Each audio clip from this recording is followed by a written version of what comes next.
Hi, thanks for being here again. Sam Aseel here one more time. Let me quote this statement by the American Journal of Medicine. Here's what they say about cancer. In all age groups, cancer is increasing. The war on cancer is a complete failure. Wow. Now, I'm going to say this to you. It's not a failure. Do you really think the war on cancer is a complete failure? Are many of you nodding your head like this right now? Sure it is. It's a failure to the people that are dying and suffering, like your children, your loved ones, your mothers, your fathers, your aunts, your uncles, your cousins, your friends. It's a failure to all of us. But to the medical community, it's a huge boom. Are you kidding me? They are making so much money on cancer today like they have never ever done before. So it's not a failure, it's a huge success. There's more money spent today on pink ribbons, on perpetual research, on drugs, which are poisons and toxins and consultations and diagnostic treatments and everything that goes along with this insane industry today. Yet, when you look at another one of these statistics by the United States National Cancer Institute, now listen to this. According to the United States National Cancer Institute, 1 in 2 men will develop cancer in their lifetime today. 1 in 3 women will develop cancer in their lifetime. And one of the most appalling statistics of all is let me say that again.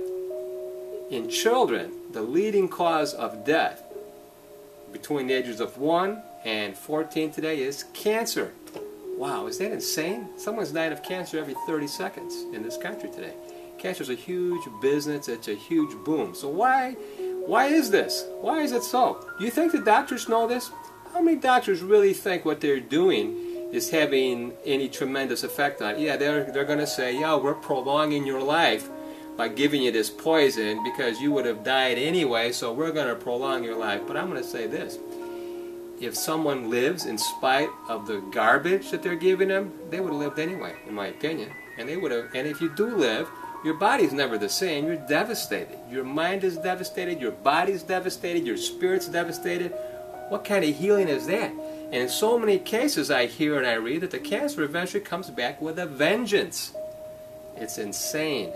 Let me read you an excerpt from my friend Rod Zlanka's book, Decide to Live. You know, Rod is walking the walk, talking the talk. Everyone should listen to him. Here's what he says. Here's a quote from page 36. It says, I was halfway through my chemo and radiation therapies when I quit. I told both doctors that I felt this was not the right thing for me and that I was going to go it alone. I couldn't be sure, but I thought I heard a sigh of relief in my radiologist's voice. He had grown to like both my wife and myself, and I'm sure he could see where this was headed. They're not dumb people. They're not dumb at all. I have heard similar accounts from other cancer patients. Upon finally announcing that they were ending their therapy, the doctor gave them their silent nod of approval. Why do you think this? You know, the doctors, I have to say, in defense to you doctors out there, your hands are tied. I know that. Your hands are tied. But you have to make a choice also. Choice between your conscience and doing the wrong thing.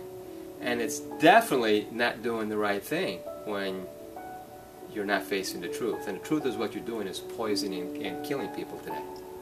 That's what the system does.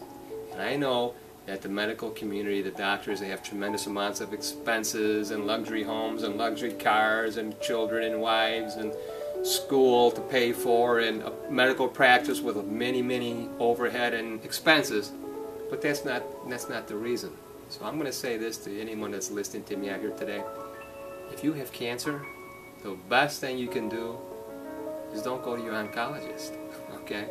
Go to someone who's a healer or a doctor who's going to heal you outside of the traditional medical establishment, which is simply cutting you, poisoning you, and burning you.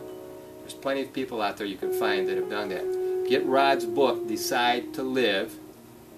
I'm going to give you his website. It's in the description of this video. Go on there, hear his story, see what he has to say, and empower yourself. Empower yourself to be free, and empower yourself to be healed. And also empower yourself to start working with me and do what I'm doing. Alright? You can do that. Go to my description in this video and click on it. Alright? Thank you for your time. I'm out for now. See you tomorrow.